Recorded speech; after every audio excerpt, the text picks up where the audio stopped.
Whitney Gee. Thank you very much for your time today, Whitney. What a great conversation. Fascinating background. Been to over 60 countries, had a retreat business, a lot of lessons learned in the retreat business. We talk about that. And COVID knocked it out. Lost most of her business. The government seized her accounts. She made a pivot. Everything that she learned from retreats and helping people, she does now in mindful coaching. But just fascinating journey from the beginning to there. How she met her partner, her business partner, how she met her husband, her view on discipline, very unique, Whitney's view on that, and what she got from her mother and just the journey there. Really, really enjoyed my conversation, Whitney. I know you will as well. Thank you, Whitney, again. And thank you for watching and listening. Hi, I'm Joey Pinz, and here's my 45-second introduction. After starting my business in the 90s, I started developing poor habits of eating in my diet because of working way too much. Before you know it, I found myself 340 pounds. The doctor told me if I don't lose the weight, I'm not going to see my daughter graduate. Took the next 7 months, lost 130 pounds. People think there's some secret. Ask me, how'd you lose that weight? Like there's some secret. There is no secret. How'd I lose the weight? Just one word, discipline. I've had other successes in life, and I attribute them all to discipline. Now, I'm not the king of discipline, but I believe that it can help all of us. Friends, colleagues convinced me to start a podcast. The podcast mission, how do we better ourselves and society? I talk to interesting people in health, fitness, sport, wellness, business, technology, science, art, and culture. And I eventually ask them how discipline plays a role in their life. Podcast vision, growth through learning from others. Hey, Whitney Gee, I'm so excited to talk to you. So what has dance class and ukulele taught you that business doesn't? Ooh, I love this. I think especially, so ukulele's been something that I've wanted to learn since I was 16. And I actually have 4 ukuleles, and one is in Bali, one is in Hawaii, one's in Kentucky, one's here with me in Wisconsin. So I've got the instruments, but I think what's so hard as an adult is to enter something with a beginner's mindset. I think we stop having that propensity to try the hard thing, to be a newbie, to not be good at something. And so it's a very humbling experience. And I think once you get to a certain point in business and you go through all these different steps, it's I shouldn't have to be new at something. I shouldn't have to be a beginner at something. And so we start to have aversion to that feeling, I think. And it's I just want to be able to play, but you got to put in the reps, you got to put in the work, and there's no shortcut for that. And I think that's been something as an adult trying to learn something where I'm woo, this would be so much easier if I had that neuroplasticity of a 10-year-old. It's a very humbling, beautiful process. And I think dance as well, it just really teaches you what you're all about, which is that discipline. If you want to be good at something, there's just no shortcut for it. And that's what I love about those things. In this fast-paced MSP landscape, how do you stay ahead? Introducing MSPinfluencer.com, your ultimate hub for MSP news, insights, and community connection powered by Forza Dash. More than 75,000 MSPs subscribe to our MSP Influencer Pulse weekly newsletter, staying informed and ahead of industry trends. Tune in to emerging podcasts from Joey Pinz and leading MSP voices, offering essential tips, powerful insights, and success stories. Explore our multi-authored blogs, crafted specifically for MSP leaders, delivering fresh perspectives and actionable strategies. Celebrate excellence with the industry-leading Forza MSP Influencer Awards, recognizing innovation, leadership, and impact in the MSP community. Join thousands of MSP professionals who trust MSPinfluencer.com to grow their business and expand their networks. MSPinfluencer.com, where today's MSP leaders connect, collaborate, and conquer, all powered by the Forza platform, helping MSP vendors work effectively with MSPs and helping MSPs grow. I see that a lot. I play golf, and I see that a lot because many adults take it on later in life when they're, when they're really when they excelled at basketball, soccer, whatever it is, baseball, football. So they're really good at those sports. So they think everything could just translate over. So they don't have that new mindset, and they get frustrated really quickly that they haven't mastered it yet and perhaps never will. But when you're learning an instrument like that, you've got to start from scratch. Absolutely. And you would probably hate to play golf with me, Joey. I am chopping that grass all day long. That's all right. That's all right. Bad golf is acceptable. Slow golf is not. There you So go. it doesn't matter. I play with a lot of varying handicaps. You've been to over 60 countries. I mean, well, how many 60. countries do we have? Like 100, almost 200, 190, something Yeah. like that? Yep. I'm well on my way. My goal is to get to 100. So I've got Wow. got definitely some. I'm going to be hitting my 62nd country coming up here in a couple of weeks. I'm on my way to Montenegro, so that'll be a new one for me. Mm. And standouts from those countries are Hmm. like You know what when? surprised you? Yeah. I think when I was a little kid, my father got me a National Geographic Yeah. subscription.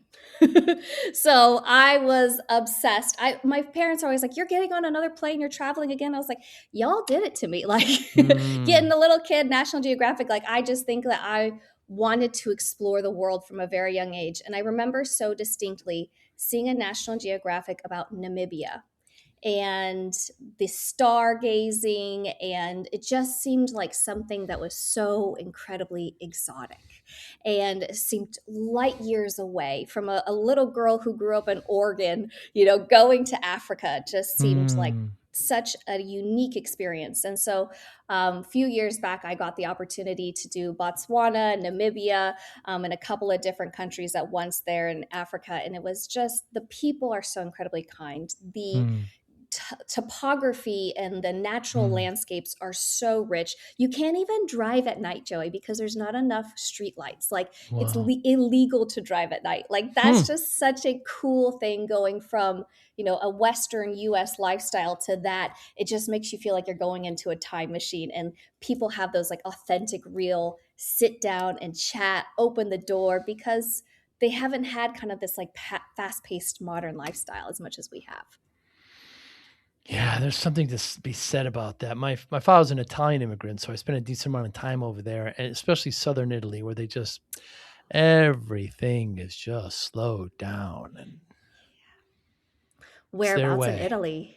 Caserta, so near the Amalfi Coast. Oh, fabulous. Yeah, beautiful. We did Sorrento, the South, and I was like, Mm. you know what? Let's just take some time to take cooking classes. And so we did Mm. like Airbnb experiences. We jumped into people's kitchens, and it was just, I think the Italian culture especially has this like love through food and connection that you can just feel. It's just such an amazing experience. It sure is. And like you said, like they don't drive it. I always tell this one story when my friends they want to know really what it's like there. So I remember I would go there as a kid and I was a teenager, and my two cousins, uh, Antonio and Franco. What are the odds, right?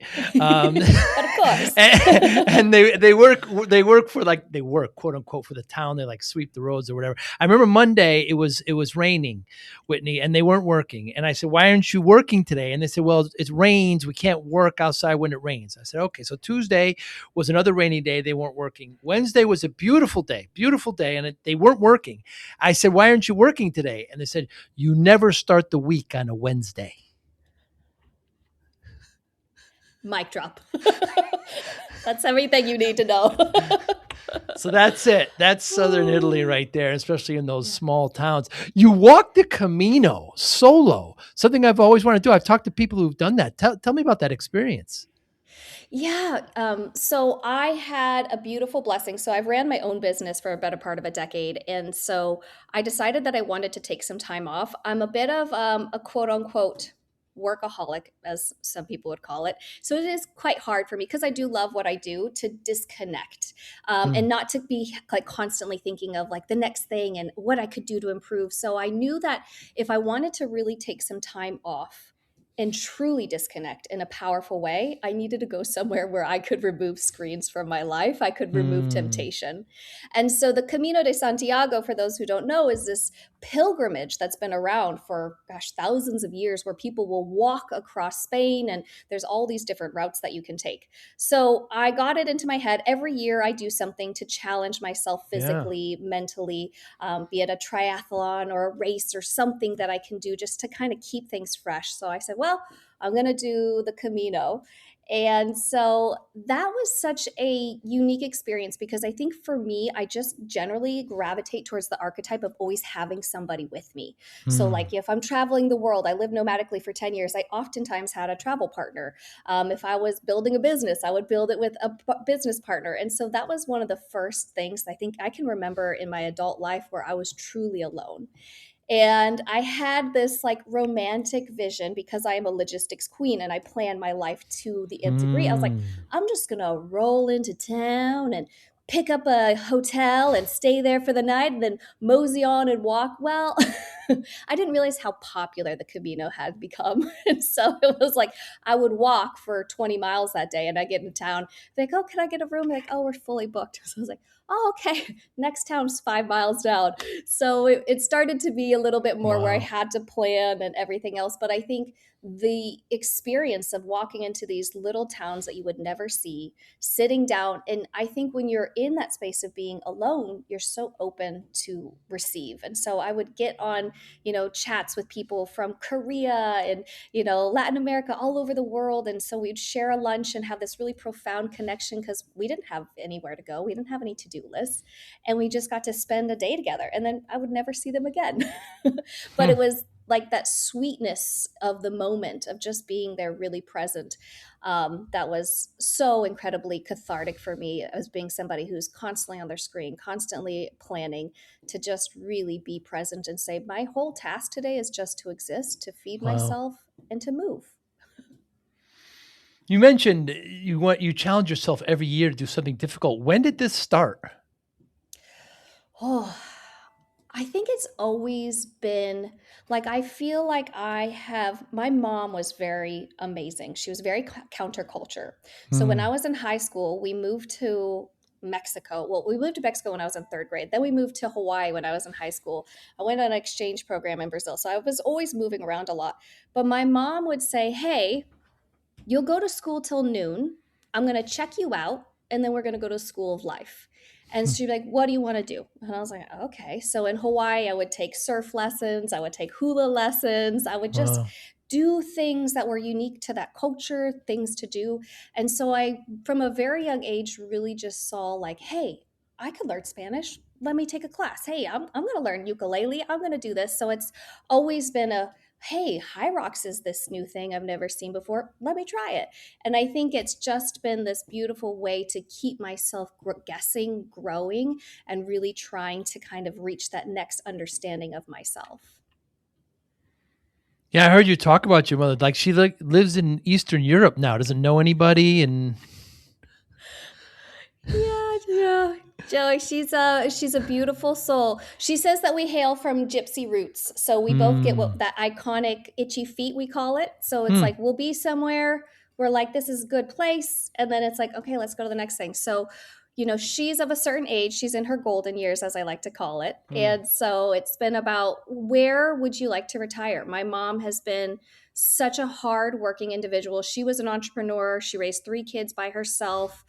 She's always had businesses. She'd be working at 3 in the morning. I'd wake up when I was a little kid and I'd go find her in her studio. She would be making luggage to sell at farmers markets. Like, she just had this really high desire to provide for her family. And so when it came to her golden years, I said, I'd love to see you just relax.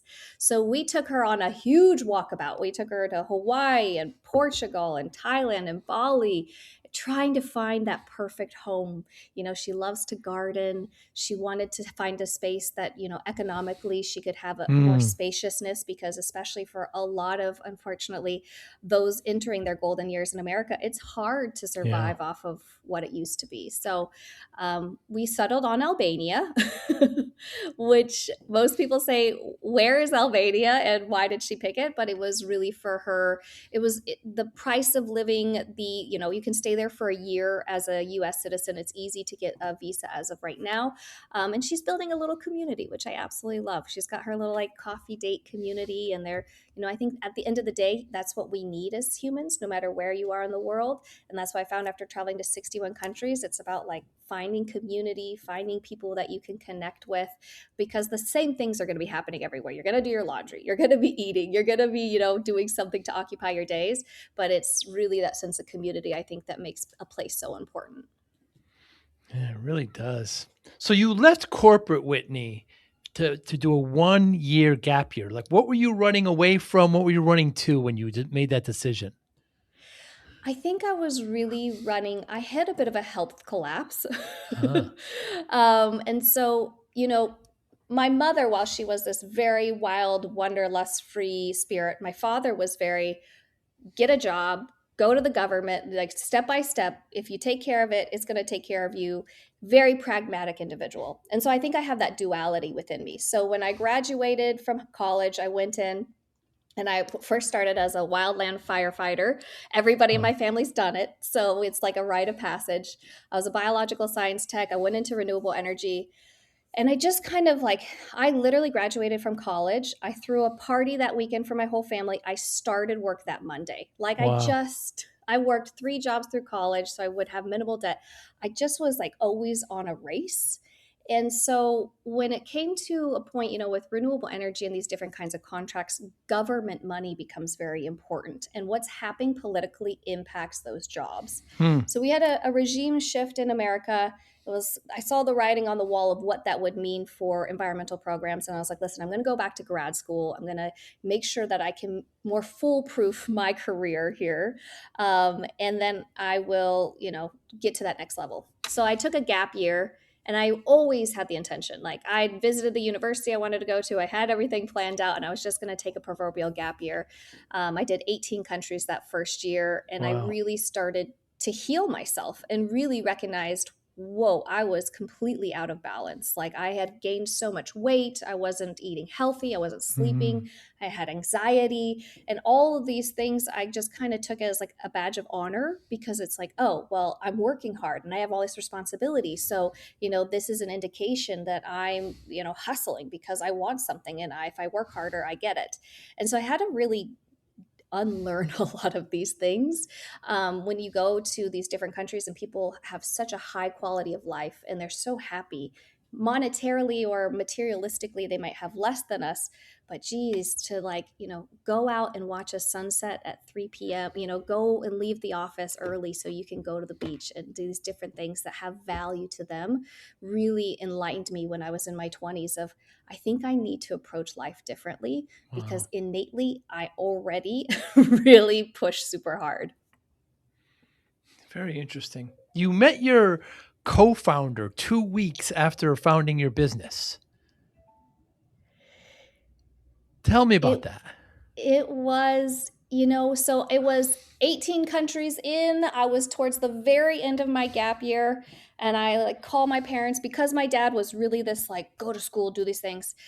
I was like, okay, I'm going to one last hurrah. I'm going to do a month-long retreat in Bali, and I'm just going to do yoga every day, stay on the beach, eat fresh fruit. Like, this is going to be the last before the man takes me back and I go back to Hmm. work. Hmm. And it was just the weirdest thing. That day, I'd been on campus, going to school, doing the yoga every single day. And I just had something where I was like, I just want to get off today. So I walked miles. I had literally the place picked out that I wanted to go. I sat down, I ordered the salad that I wanted, and I looked next to me, and somebody's ordering the salad that I wanted. So I just struck up a conversation with her. We ended up finding out that we were birthday twins, that we're both solo in Bali. And then she said, I'm here because I want to take this dream that I have of curating more inclusive spaces and retreats. Because at that time, Bali was the mecca of retreats, but it was Right. very linear in terms of what you find. Like everybody's stick thin in Lululemons, or they're all like Hmm. really like strong CrossFitters. There Around what wasn't, year? this was 2018, Okay. 2017. Okay. And so she was like, I want to create a retreat for everybody. So if you're Hmm. beginning, if you've never tried yoga, how can we get a place that's more inclusive to be a softer landing pad for people who want to explore their healing journey and their wellness? So I said, okay, I'll help you, but I'm going back to grad school. So for months, I would be like, building out the Excel spreadsheets, drafting up these kind of back a napkin ideas. And I always said, this will be somebody else that will support you, but I'll help you build it. Well, she said, well, just do the first one. And that first retreat was so chaotic, Joey. Like Really? literally, we got there to Bali. We had everybody leaving the United States. And the owner of the villa was like, hey, ladies, I'm sorry, but your villa's not done being built. Hmm. Oh my God. So now we're looking for like a new space to go. We didn't know where we're going to put these people. We thought like we're going to seem like, charlatans bringing all these Right. people and we don't have anywhere to put them. But it was then that moment that I really realized, we worked well together, that we could weather storms. And we ended up Mm, working together for a better part of a decade, building a multi seven figure business, traveling around the world together. So it ended up being something so beautiful. And my dad was actually the one that said, go for it, which I thought when hmm. I called him, he'd be like, no way, Jose, like you're going back to grad school. But he said, you're always going to wonder if you don't try, and you'll Right. always wonder if it was a missed opportunity. So I'm glad I took the leap. Good for you. What goes into, running a retreat that most people don't see? The retreat space, I think, is one of the things that, you know, there's so many things in our lives where it's like when you get to enjoy it from the outside, it's like, oh, that seems so easy. But when you really peel back the layers of the onion and look behind the curtain, there's so many things that go into curating space. And especially for a retreat, what you might see on the sales page is like, oh, the amenities and what I'm going to be doing every day. But behind that, especially a retreat curated for transformation, which is, I think, what most retreats should be, is this catalyst of change, of coming with stress, overwhelm, burnout, whatever pain points it is that you are, and getting to take off that mask and leave it at home for a bit and say, I'm not mom, I'm not dad, I'm not, caregiver today. I'm just Joey, and I get to be here and be present and have these experiences authentically as myself. There's not many times in our life where I think we really get to do that. So, in order to build that out, that actually takes a lot of intention. In order to curate a container in a space, I would say, Mm, like the logistics and everything else, I mean, that's pretty streamlined and straightforward, an event planning 101, if you will. But curating experience, an emotional arc where you take people and give them opportunities to really get healing, to decompress, to have free time, and to build that experience in that environment, I think is what makes a retreat experience different. And if anybody's looking for a retreat, that's what I would really look for is, is this something that's going to be transformational for me? I have friends in the, hospitality industry, and they just say heads and beds. So, I mean, it really doesn't. I guess with retreats, you're still got to put butts in seats. I guess that's the same thing in entertainment, right? I mean, essentially, you've got to create something that's a value for these people to come. Yeah, absolutely. And I think too, there's, back when I started in 2018, there wasn't as much competition as there is now. Like Mm, it is a loud, loud space. And is it? so if you are going after commodification of, okay, well, I'm just coming on with as a fresh retreat host and I'm going to go and say like, listen, this person's charging 5,000, well, I'll charge 3,000. Well, now we're going on a race down to the bottom and we're going to be comparing amenities to Mm, prices. And mm. that's such a hard business to be in. But if you, as somebody who is a leader like you, Joey, of discipline, how do you really live and walk the life of discipline? And all these wonderful people are listening to you and really be believing in what you do, then it's all of a sudden like, hey, come experience what discipline is like with me. And that is such a powerful difference of all of a sudden it's leaders in the space coming in to offer in-person experiences. And in an age of AI where content is just running rampant, I think that that's really, really important for individuals to have that opportunity to be something different, something iconic, and make people feel something. Hmm. Has the HBO show White Lotus helped or hurt the industry? So, what's so funny, Joey, is before White Lotus popped off, I'm not a huge HBO person, so I didn't really watch the White Lotus series. We've actually hosted in Koh Samui, Thailand, which is Ah, yes, where the last one, Susan, the yeah, last the episode, most last season. recent, yeah. Yes. So we were there hosting, and I think it's Walter Goggins, one of the famous Yes. actors. Yes. He walks by us on a dirt road in Thailand, like at a farmer's market or something. And my husband's like, I think he's a famous actor. And I'm like, why would he be here? I was like, no, he's not. And then That's the show hilarious. came out and he was like, I told you. But, it was so funny because then we've been hosting there for multiple years. And so somebody would call me and be like, I'm so excited to go where the White Lotus is. Like, I love Mm, that show. But then, that plot line is about like murder and It stuff. So, is. It is. It is. It so then is. some people were kind of like hesitant, I think. What I do think what had the most profound impact was, do you remember that documentary that came out? I think it was like Fire Island. Oh yeah. The one in Bahamas where they tried to have like concerts and stuff, and is that the one you're talking about? Yes, and I Yeah. think people ended up, it was like portrayed as like a five-star experience, and people got Right. like food in like little doggy That's bags. right. So I think that era, we definitely saw some like, is this thing real? Because I never take it for granted that people will find us through Instagram Mm, and say, okay, I'm going to trust you to hop on a plane, fly across the world, mm, and come and experience this. And I think that's one of the beautiful, like, social media is complex and it has so many downsides. But I do think that's one of the blessings that social media has given us is it helped you understand a brand on a more intimate level. And it helped you see, we had like silly little things called like drinks with the G's because both of us had last name G's. So we would oh, drink coconuts around the world and coffee in Italy, whatever was unique to that space, and just talk about that culture. And so people felt like when they arrived they already knew us, and like that is such a beautiful gift that I don't think we've had before in our society, to be able to really feel like, oh my gosh, I know this person enough to trust them to fly this foreign country by myself. mm. You've hosted over 700 guests, I believe. So, I mean, what Yes. patterns do you see from the guests who actually make change and those that don't? I think when you come into a space of really being ready to create change, I think it's coming from that willingness to try. And I had an amazing client, and she was from New York, and she had this like strong kind of exterior. Mm, And New York, you got to yes. kind of bring it. You got to Yes. push it, repel, because it's an intense energy. And she said, I didn't come here for that kumbaya stuff. Mm, And then at the very end, she's like, you know what? I love the kumbaya yeah. stuff. And so it's always like when people first come in, you see them coming in with who they need to be on the outside. And especially for us, we've got a lot of like judges and lawyers and people that have Mm, these very serious jobs that are used to always having the answers, used to right. always being seen in the spotlight. And they'll come up to me and be like, Whitney, have you seen my passport? And Mm, I just like, I that's love it so funny. much because I'm watching them relinquish. They don't feel like they have to have all the answers, and they can just be themselves. They can be a person.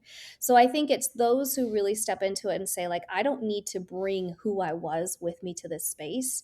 I can uncover and dust off who I really am beneath and allow that version of self to get healing. And I think that's really, really powerful. Mm.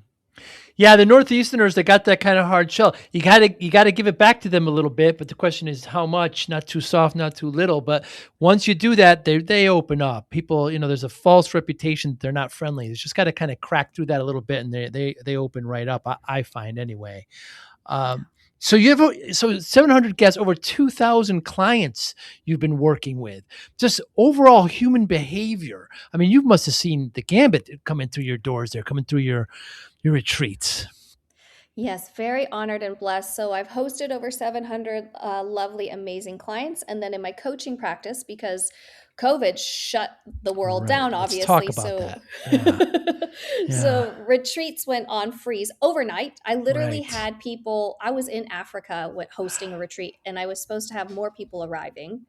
And naively, I didn't think it would last this long. So like I got everybody home, and then I was like, oh, I'm just going to ride this out. And my parents were like, my dad, of course, military background, get out, bug out now. Mm, mm, so, mm.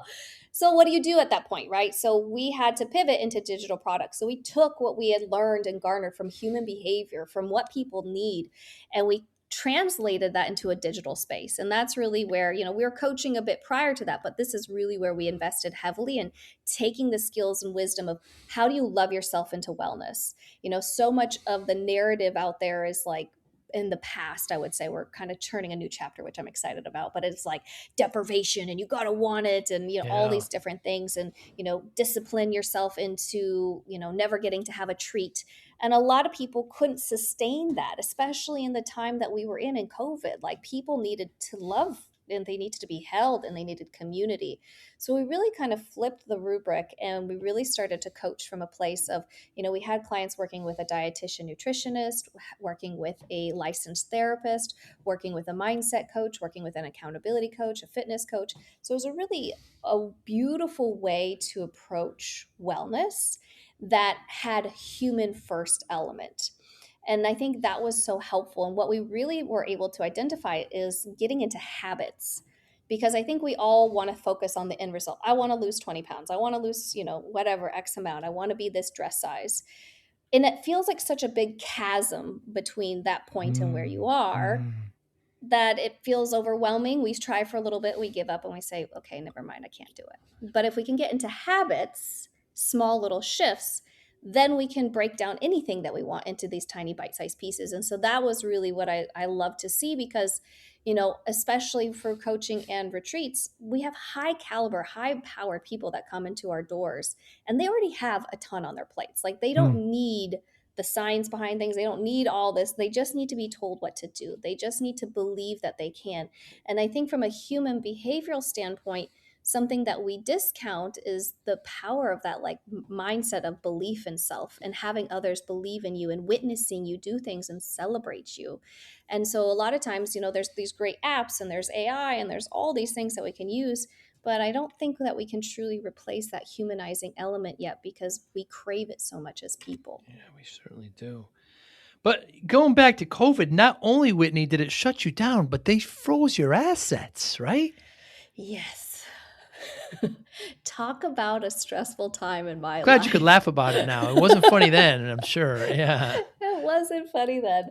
And I do not discount how hard that season was for so many people around the world. Yeah. And I think that was a really hard time for me too, because I had connections around the world, and I would get calls from people like my transport team in Thailand. And the compensation that they would get from the government when tourism was frozen would be rice, And so Wow. it was very intense, and we were trying to support everyone in the ways that we could.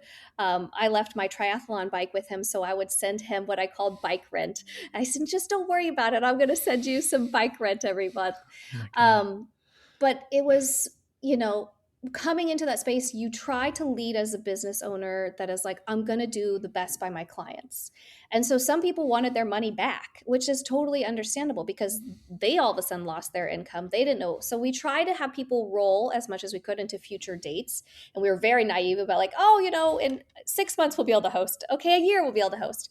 But some people wanted their money back. And so we were trying to give money back. They froze our accounts because we were in the travel industry.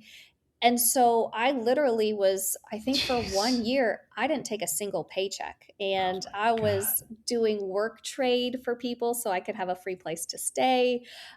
It was a really challenging time. And at the same time, simultaneously, we took on $100,000 loan, because we said, we got to build an app, because we want to get to everybody, and people aren't spending money right now. So rather than go like high ticket, let's build something where everybody can access it. And I think those are the decisions that you make when you are in stress, because you become so, your stress response comes on. You're not thinking very clearly, and you become very, like, narrow-minded and focused. We couldn't see any other solution. It was like, we've got to build this app. We've got to build this app. This is what's going to save us. And so we took out that $100,000 loan. Joey, we just paid that back last year. Wow. It was like, so and it the was app, really, really app tough. project was really bad too. You ended up hiring a bad developer, and lessons learned. Lessons learned. I think if you want to go through a personal growth journey, become an entrepreneur. You're going to learn about yourself in so many different ways. Yeah, you certainly are. When you eat what you kill, everything kind of shifts. Everything's reframed, isn't it? Yeah, absolutely. Absolutely. Because I started my business in '93, and so I'm virtually unemployable at this point, Whitney. So I mean, I've just always had that attitude of if I don't hustle, I don't eat. So the mentality of getting that paycheck every 2 weeks is, man, that must be nice. Right. It's tempting. Like there's certain days where I look back or and I see, I've got friends in corporate and they've got a little Xbox in their office. And I say, when do you have time to play Mm, Xbox? And I'm like, well, mm. if there's no contracts, we can just play and hang out. The company just pays us to be here. There's never It's a amazing. moment in my day where I'm Amazing. not like, there's not something I can do to move myself closer to another sale, another deal, another That's exactly something. right. Yeah, I go into some of these corporate, there's like ping pong tables and beer kegs and stuff. I was like, what is, wow. Wow, wow, wow. So when you had to make this huge pivot. So you kind of go digital, you try to make an app, but ultimately you're a coach now, Yes, correct? I've made a huge pivot. So in last year, 2025, we had decided to close down the whole experience business, which was a really hard decision. Essentially, my business partner really wanted to build out her family more, be more, solid and being more stable, if you will, because I mean, it was a great life. I'm not going to take that granted, but we were traveling 10 months of the year and it Yeah. is hard. And for that Yes. first year in 2025 where I got engaged, she was married and had one baby. We're like, you know what? We're just going to travel with everybody. It's going to be so Mm, easy. party. It's and took everybody for a couple of retreats and it was fun. But it's not sustainable long term. Right. And Right. so, and especially for me, there were days when I would wake up and I'd be like, what bed am I in? Where am I? Like Mm, I've lived mm. almost exclusively in Airbnbs for 10 years. Wow. And so it starts to get a little bit harder on the body. Like I'm cruising towards 40. I feel things on a profound level, like my hips snap, crackle, pop. Like there's Mm. no more sleeping in airports for me. So I think for me, it was about, well, how do I take this love that I've curated?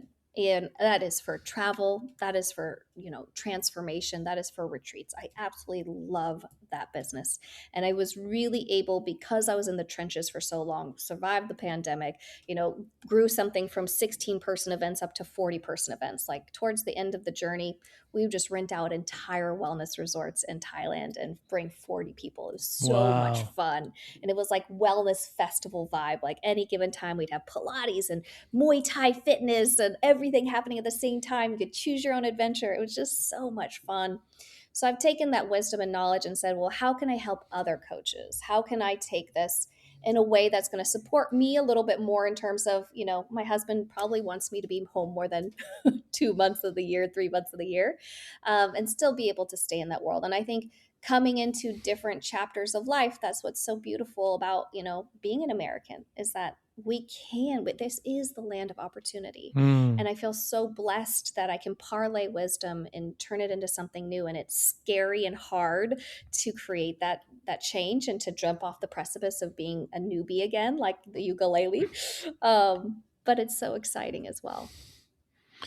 Whitney, what's the difference between a coach and a therapist? I love that you asked this question, Joey, because I think that in my practice, so I'm a mindset coach. And a lot of times I feel like, some of the things, especially when you're going through like a weight loss journey, which is what we really specialized in our coaching programs, a lot of the stuff that comes up borderlines on that fine line of, a lot of times it's childhood trauma. It's things that need to be unpacked. It's things that are really needing that kind of expert level. And so that's why we really hired a therapist to come in. And so people would have the opportunity to join mindset calls and therapy calls. Mm. And in my opinion, it's really important that we both kind of stay in our own zones. And I think there are overlapping, of course, and in terms of being a coach, what I always see my role is to not have the answers, but to curate the space where answers can be uncovered from within. Hmm. And I think walking, with the therapist that we have, she's able, because she has that training and that skill set, to really dive in deeper into areas where we could potentially do more damage than good if we don't know what we're talking about. And I think that's, social media has created experts all around us. um, but a lot of times too, and sometimes, I go to these gyms and I work out around the world and I realize, oh my gosh, this kid doesn't have any certificates, he's no Mm. certs and he's training people. So it's like, I think that we really do need to be cognizant at the level of which of pain or healing that we're looking for, that we find somebody that can really support us. And I would highly recommend for anybody to get a coach and a therapist in every Mm. stage of life. I always am looking for business coaches, therapists, with relationship therapy, all the different things, because I think anything worth having needs care and support. And those different individuals help us keep that tune up. And I think that's what keeps a well-oiled machine running. Somebody once told me, I asked that question. I like to ask that question to therapists and coaches. Somebody once said, and maybe it's an oversimplification, I wonder what you think. Therapists look back, coaches look forward. Hmm. I love that. I think coaching as well, though, it's helpful. So, a lot of the framework that I do, especially around like emotional eating, as an example, is to understand, well, did some of these things come from? Hmm. Oh, when I was a kid, I was always told I had to clean my plate. There's starving kids in China. Or, my mom always said that I couldn't go shopping until I lost weight. Some of these narratives that we are telling ourselves today are still happening. And so I think sometimes as coaches, it's helpful for us to understand what's happened so we can say, is this coming up again for us a little bit? Hmm. Like, how can we reframe this? But I definitely think for me, it's probably, if I were to imagine like two people with shovels, therapists can go deep, like they're the excavators. Ah. And for me, like that coach is like, let's dust off and see really at the core what's coming on for you here. What if discipline wasn't about punishment, but about unlocking your best self? I spent 2.5 years writing Discipline for Greatness because discipline changed my life. And I know it can change yours too. This isn't theory. Inside, you'll find real, practical steps you can use immediately to focus better, build stronger habits, reduce stress, accomplish your goals, and bring more balance to your life. Whether you're trying to get healthier, improve your career, or simply feel more control, this book gives you the framework. Start today. Grab your copy of Discipline for Greatness at joeypinz.com/book. Thank you. I get asked, and I'm not smart enough, Whitney, to give advice, but I always say the three things that changed my business. One, the first one was join a peer group. Then I could be around like-minded people. It's very tough to be a business owner, entrepreneur, because you feel lonely. You have to report to everybody, your clients. It's very lonely. So joining a peer group helped there. Two is that there's many business operating systems, how to do reporting, etc., how to do meetings. Get one and adopt it. And third is don't be humble enough to hire a coach. Those three things really change things. When somebody is looking for a mindset coach, Whitney, what questions should they be asking themselves? And then once they know they need one, what questions should they be asking the prospective coach? I think mindset has been one of these things that, so when I grew up, my mom was actually a yoga instructor, and we Hmm. had yoga centers my whole life. So yoga has always just been a huge part of my life, and yoga philosophies and all these different types of things. But wow, has it had its time in the sun lately? Yeah, Like yeah. everybody all of a sudden is a mindset coach. And I think going back into that analogy of like shovels, I think that there's things of like, oh, well, this is something that really resonated with me. I started meditating, and now, I'm a meditation coach. Or it's like really saying, how can I help you figure out what's aligned for you? And so, why I say that is a lot of times meditation, where we're closing our eyes and being still, if somebody's had a lot of trauma, their nervous system won't let them do that because Hmm. it doesn't feel safe. And they'll feel agitated and frustrated of like, this person's just telling me to calm down. Their voice is driving me nuts. Hmm. Like, and because I've had the blessing of working with so many people, I've seen it in my practice over and over and over, where somebody can't close their eyes, they can't calm down. And so now all of a sudden they might think, if that meditation coach only has that kind of one modality, they might think, it's just me, I can't do this. And I've had tons of people come to me like that in that space. So what I do is I say, hey, why don't we do breath work? Why don't we do something more somatic where we're moving? Why don't you go and do a walking meditation where you just go out and walk?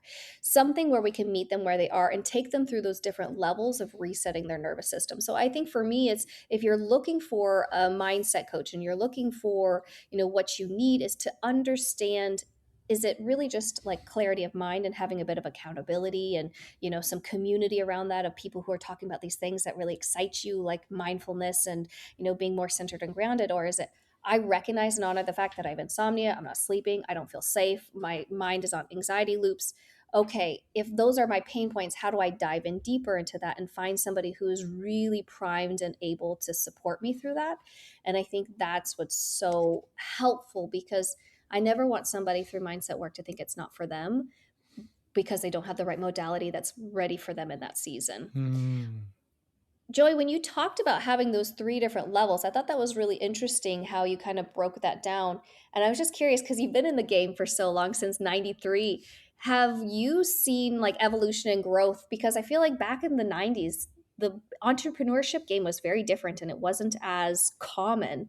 So have you seen, like, was it harder for you back then to be like a trailblazer and be in that space? Well, technology didn't play as big a role as it does now with Yeah. AI and just we didn't have email in 93, So I always knew I taught myself a computer language. So I knew I wanted to be in tech. I would sit there and program my Atari computer back in the early 80s. And all of a sudden I look out and it was morning and I'd been programming for hours. So I said, wow, if I could do this for a living, something I love. So I always, going into high school, going to college, I know I'm going to be in the tech space somewhere.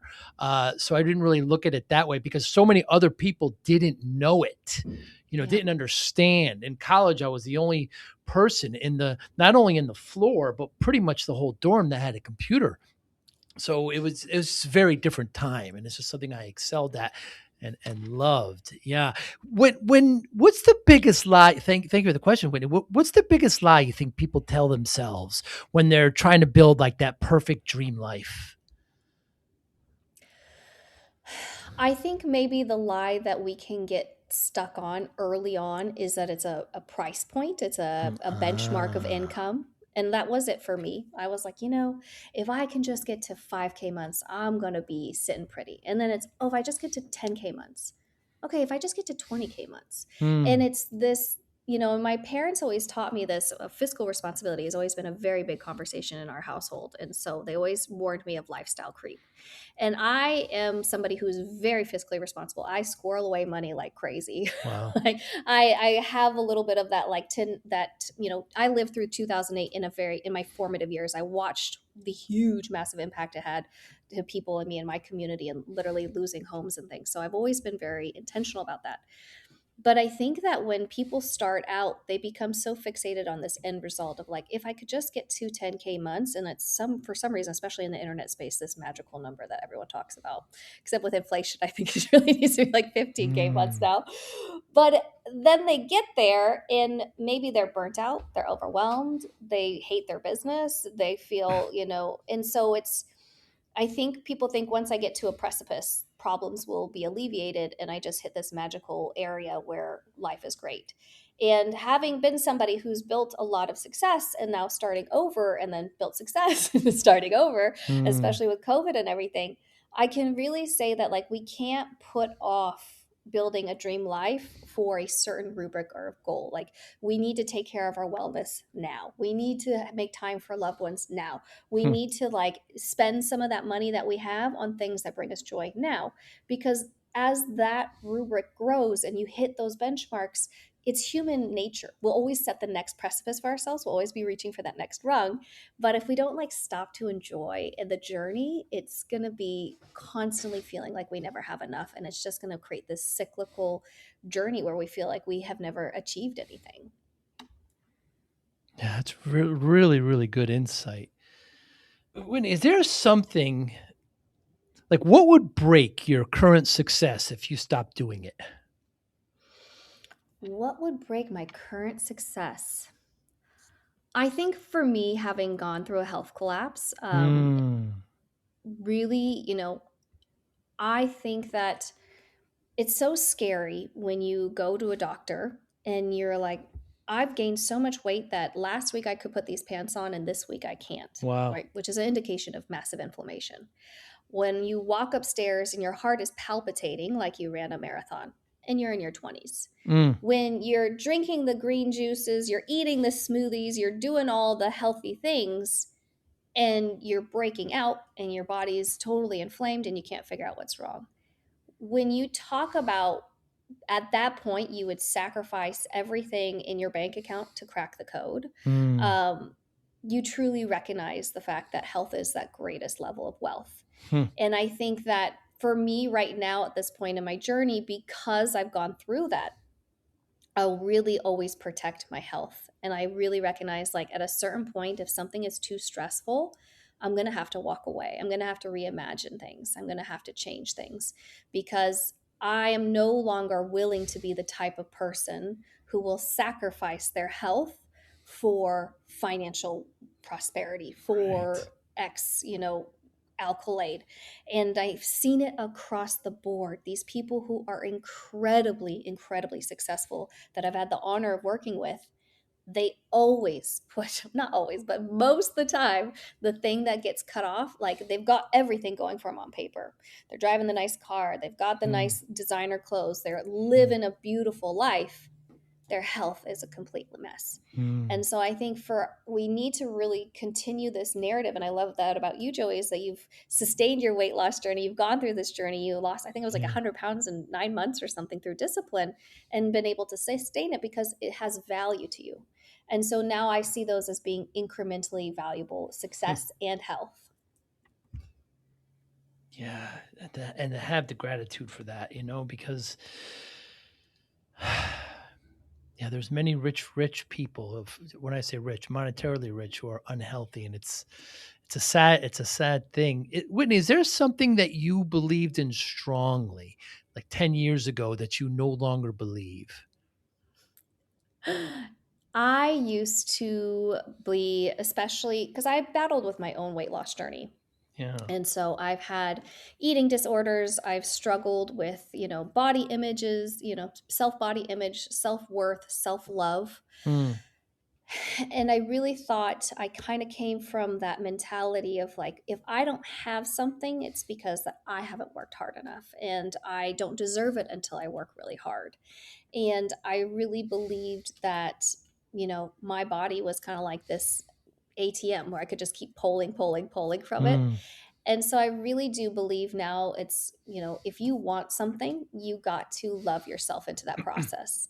And I've really tried to dispel, and it's a daily process. Like I almost daily have to remind myself because I will sit and I will work for 10 plus hours if I don't stop myself. Wow. And so I think it's really important that we remember like you can hyperspeed yourself to a destination, but what end? And so Right. 10 years ago, I would just be like, oh, if I want something, I'm just going to get it. I'm going to figure this out and I'm going to work until I have it. And now I think that it's like, no, life is meant to be enjoyed. Life is meant to be something that we savor. And I'm really trying on a daily basis to make space for joy and fun and love and count that as much as, a value add to my life than Hmm. success and everything else. Is gratitude a regular practice? It seems so. Yes, absolutely. That's been a game changer for me, especially to change the aperture of which I see my life instead Hmm. of looking at lack, which is it's Interesting. very motivating to feel that sense Hmm. of lack, right? Like, oh my gosh, I don't know, I don't have enough for retirement, like all these things that we can kind of think about. But we could go back and it's little things of, I have this practice that I do with my husband. Every morning we do meditation together, then we do Wim Hof breath work, and then we go through 3 things we're grateful for, 3 things we're manifesting, and 3 things we're excited about. And it's just Wow. like 20 minutes in bed. We get to do it together and we do it every single morning. And it just sets that focus because we're both in career change. We're both in this like time of shift. The world is in a massive time of shift. It can be so easy to start your day with like that nervous system being like, oh, this is really Hmm. stressful. Or we can say, look at all the amazing things that are going well. And the last one I'll share, Joey, is I love this. So I'm half Chinese, and somebody gifted me this golden pig for Lunar New Year this year. And I call it my prosperity pig. And every Oh. week we have a rule where we have to write something that went well this week that we're proud of, and it goes in the prosperity pig. So this week you're going to be in my prosperity pig as Oh, getting this nice. chat together for sure. That's very, very nice. Whitney, I heard the story of how you met your husband. Please share. So my husband and I met a better part of a decade ago, and we were just like ships passing in a night. He was a Yeah. commercial real estate broker. And so people were, I was on this property working and he came on. And, when you hear commercial real estate broker, you think this man in a suit. Well, Ah, he was living in Colorado at the time. He had this man bun and he came on. I was like, what? This guy's like my age. And, we just hit it off right away. We had this whirlwind romance for like 24 hours. And then I was leaving. I was starting my international business. I think I was on my way to India for 2 months. So, we just said, hey, Merry Christmas, Happy Birthday for like 10 years. We would stay in touch via text. And then a few years ago, I reached out and I said, hey, I'm at that property where we originally met. I just wanted to say Merry Christmas. And so we started talking. I was living in Thailand at the time. So we were doing Zoom dates. One turned into two a week. And then he said, you know what? Wherever you are in the world, I'm going to take you to the dinner that I never got to take you to. So he wow. flew, and I was in Bali then at that point. He flew to Bali to take me to dinner, which was very romantic. That is so sweet. That's wonderful. Is there a question that you wished more people asked you?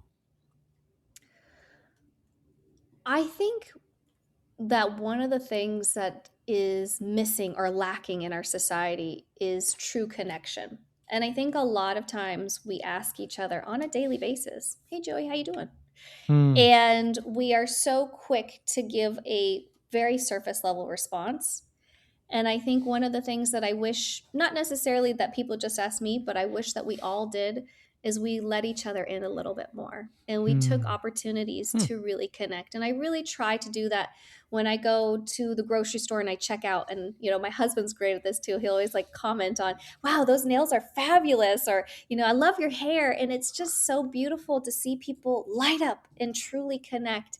And I love seeing when we can create a spark and elicit true human connection, and it doesn't take a lot. Right. And I just hope that we can do that all for each other more and more because people are very lonely these days.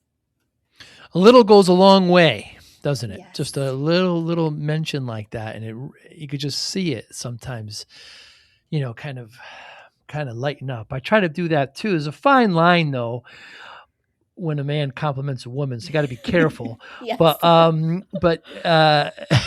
but you try to be humble and you try to be genuine, and so you mentioned it before. Whitney, I started the business back in the 90s. I was working, like you said, 10, 14-hour days and just putting my health in the back seat. You mentioned your clothes didn't fit anymore. And I was developing really bad eating habits, diet, and I wasn't working out anymore. I played soccer all my life, baseball and basketball. And so I'm at the doctor. She tells me I had 340 pounds. So I had gained all this terrible amount of weight. And I knew I was getting big, but I didn't think I was that big. And I was a 46-inch waist. Now I'm a 32 now, by the way. So she says to me, if you don't lose this weight, you're not going to see your daughter graduate. So my daughter was just born. And it scared the life out of me, and her way to motivate me at first got me angry, right? So I'm driving home and I'm upset with myself, and I could fill this pie hole all I want, but my decisions are much bigger than me. So spent the next 6-7 months, lost about 120, 130 pounds and kept it off. You can't look at these things like finishing line. And again, when I tell this people the story, they always say, what's your secret? Weight loss is you work with people. It's a very big issue. One of the more difficult things one needs to do in their life. And I always say discipline. That's how. Just focus, motivation, routine, all part of what I call the discipline spectrum. How does discipline play a role in your life, Whitney G? I'm an incredibly disciplined person. And I think you Mm, have to be that way as an entrepreneur. Or I think that it's really helped me because there's nobody looking over your shoulder. There's no one saying, hey, did you get that report in? There's no one saying, hey, did you post that blog post? Did you schedule the podcast interview? It's all on you. And to your point, when you said earlier, you eat what you kill. mm, You have to be so disciplined. And in a world, especially today, where it's like, we could train ourselves on AI. We could jump on podcasts all day. Like there's a plethora of opportunities that surround us. And the question that I always pose to my coaches and myself is the fact that you can do anything in society right now. We are all incredibly powerful beings, but you can't do everything. And I Mm. think for me, it's having the discipline to really tune in and say, what do I need to focus on? What is it truly going to be? How can I get linear focus, like pull away the things that don't absolutely have to happen in order for me to be the person that I want to become? And so discipline happens in different ways. That's about saying no to certain things so I can Mm. protect my peace, which is very hard as a recovering people pleaser. Discipline is saying, hey, even though I've got all these meetings today, I'm playing the ukulele for 10 minutes, even though I don't sound like Jason Mraz just yet. Like I'm going to keep jamming until I get there. Discipline is, I just competed in a race, a high rocks race. It's some days you're going to go to the gym and you're going to feel like you don't belong Mm. at Mm. this race with all these really fit people, but you're going to keep pushing through. And so I think it's about having those conversations with self. And in 10 years ago, to your point, I think my conversation would be like, I'm going to punish myself into this. But now I think I love myself enough to be disciplined because I know what I want is on the other side of that. As I get to know you for the last minutes we spent together, and you're very structured, you're very disciplined, you plan things out, but you also dance and play the ukulele. So it's an art versus science question. So how often, when making a decision, Whitney, do you ask your gut? Do you do it in the beginning? Do you do it in the end? Is there a gut conversation at all? There's definitely a gut conversation. And you know what's interesting, Joey, is I've made some bad mistakes in my Of life. course. Taking out $100,000 loan, hiring a project manager who didn't work out. And I think that sometimes these things can rock your belief in self and Mm. make you ask, like, am I actually cut out for this? Am I smart enough? Am I driven enough? Do I have the intellect and the tools?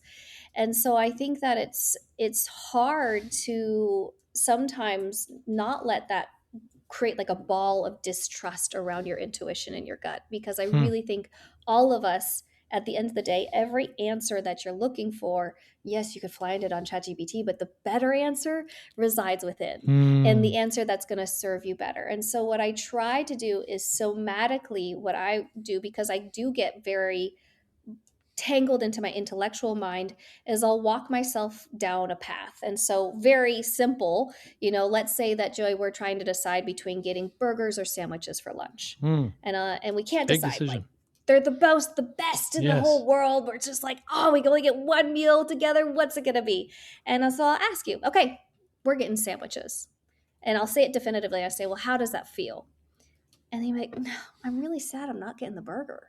Then boom, I know I know on a physical level and emotional level what you really wanted all along, because we get so, you might Hmm. be thinking, well, I think Whitney wants a burger. No, I think she wants a sandwich. Well, that place is a little bit farther away. Well, that one's a little, we start putting all of these things into it.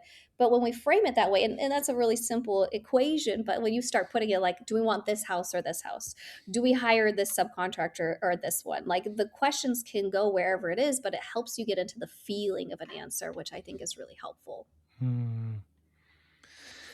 Yeah, that is very helpful. It's fascinating how there's all this science and all this data, but we still, we have to ask the little guy inside, don't we? Yeah, we still can make a bad decision. Hopefully, we learn from it. That. And I think from that, when we make bad decisions, we create rubrics of measuring in the Mm. future. Okay, well, Mm. why did I hire the wrong person? What did I learn from that? What could I have garnered? What were the, red flags that I missed? And how can I utilize those as a framework to assess in the future? And I always say that there's no losses in the game of life. There's only lessons and wins. And so, what are the lessons? And I think as long Mm. as we continue to garner those, we're going to be getting better and better as we go, hopefully. Have you changed your mind on anything in the last month or so, Whitney? I think in the last month, I've changed my mind on time and speed. I think that starting this new business, I was I closed down whole experience in 2026 of this year. So in January 2026. So it's kind of fresh. Wow. And so many people were like, you should take time off, you should do this, da da da da. I said, well, it's going to take a while to build a new brand and to start from scratch. So I'm going to push. And that's my stress response. And now looking back at it, I realized that it was my nervous system responding to something. It didn't feel good not having my identity tied to a business because I'd been an entrepreneur for so long. And really recognizing again, like that matrix of time, I felt like time was scarce and I needed to move fast. And we're coming into an era where people are living longer and longer. We're getting more out of life. And so I really am starting to try to challenge myself of, is this a stress response in my relationship to time, or is this a true need? And so I'm trying to reimagine my relationship with timing and being at my own race at my own pace, which is very Mm. difficult because it feels like for AI, I feel like I'm just so behind. Like all these people are learning how to make, AI agents and all these things. And so I'm going to all these trainings. It feels so overwhelming. And then I'm like, you know what? It's okay for me to be a little bit slower. I'm a team of one right now. I'm building these things, and that's okay. If I get Mm. this implemented in 6 months from now, as long as I get it done, that's okay.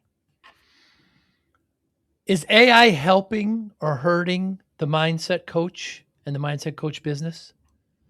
I think it will be very fascinating to see how AI is going to be impacting because I noticed. So I recently made the switch from ChatGPT to Claude, Hmm. and I have a paid version, and I work with ChatGPT very frequently about hey, these are the things I want to execute this quarter. Hey, this is I'm training for a race. All these different things. And I've got all these projects going with it. So I had this weird experience, Joey, when I canceled my ChatGPT and I went over to Claude. I felt like this sense of breaking up with someone. Like Wow. it felt so, and I felt Because it knows weird so much about it. about you, right? Yes. Yeah. And it starts to it creates this kind of, and especially like I've done the work of building the clone and like putting all my data in the back end and stuff. So it's like it felt just like such a weird, and I see it happening more and more where it's like, hey chat, I'm at the gym again. What's on the docket for today? Hey, you were Hmm. at these weights. Let's see if we could go up here. Real Hmm. talk, you tend to push super hard and then shy away. Like it's having conversation with me. Wow. And so I think that we're probably going to come into a time where AI is going to be better and better, especially I think they're talking about creating AI friends. And then, if you put that into like a personification of a robot. But I think they're also doing studies to show that people who use AI more are actually more lonely. Right. So can it truly fill the void of a coach? I don't know. Fascinating what's going to happen there. What motivates you, Whitney? This is a wonderful question, Joey. And I think that we were talking so much about like as an entrepreneur, you don't eat unless you hunt. Right. And Yeah. that's very motivating. When we Very. have bills and we have, we live in this, society, we have to deliver on our responsibilities. I think what also really motivates me is human connection. Hmm. Because at the end of the day, I was looking at what's coming up on my docket. I'm about to go traveling. I'm being in 4 countries next month. I'm going to be traveling around and doing some really fun stuff. And I was thinking, I've been to all these places before besides Montenegro, all the other countries I've been to. So it's not as exciting anymore. And I really got into, I was like, well, why do I not feel so excited about this? And I think it's because for me, it's about the human connection. And so when I was traveling to these places, it was all about creating community. It was all about bringing people to these places. My networks that I worked with in country, I love that. I love that human connection. I think, when we do well, so a part of the retreat arm is that we had a nonprofit. We called it We Give Back. So we helped build a well in Indonesia. We helped after school kid programs in South Africa, the kids that were in the townships.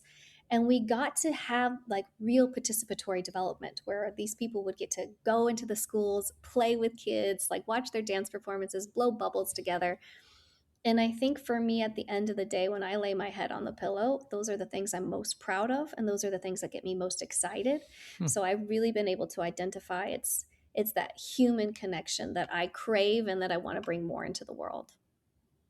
Want to show your love for discipline, inspiration, and the Joey Pinz podcast? Now's your chance. Introducing the brand new Joey Pinz merch store, where style meets discipline.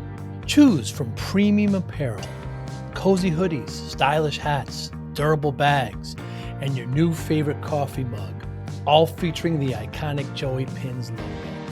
Perfect for podcast fans, discipline enthusiasts, or as unique gifts for friends and family. Every purchase supports the Joey Pinz Discipline Conversations podcast, helping us continue to inspire greatness and promote positive change. Visit joeypinz.com/store today and wear your discipline proudly. Joey Pinz merch.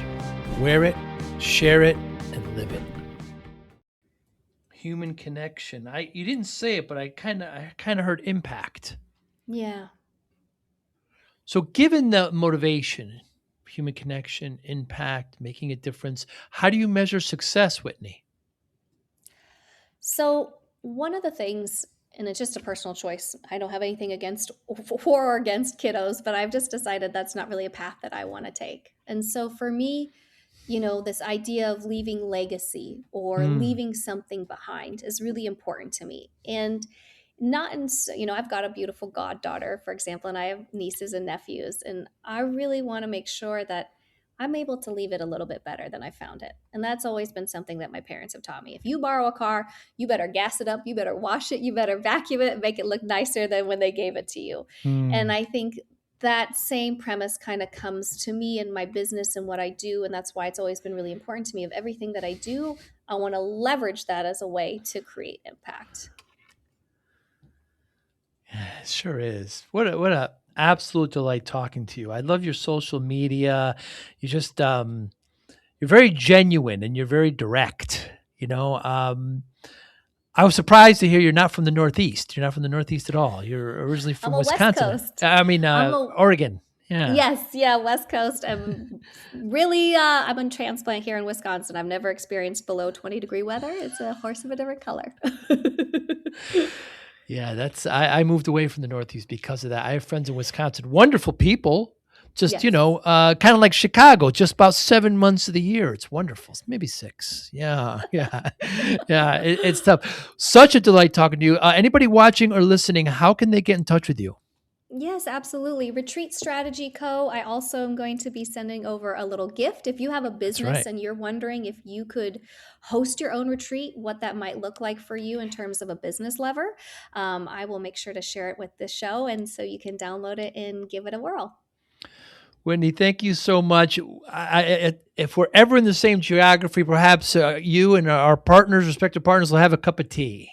I would love that. That would be an honor. Whitney, you be well. Thank you so much. Thank you. I appreciate you. Thank you for listening and or viewing Joey Pinz Discipline Conversations. Please share this episode with one or two of your friends who you think may benefit from the episode. Our website, www.joeypinz.com. There you'll find lots of resources and you could join our mailing list. Please follow us on all our social media, Instagram, Twitter, and Facebook.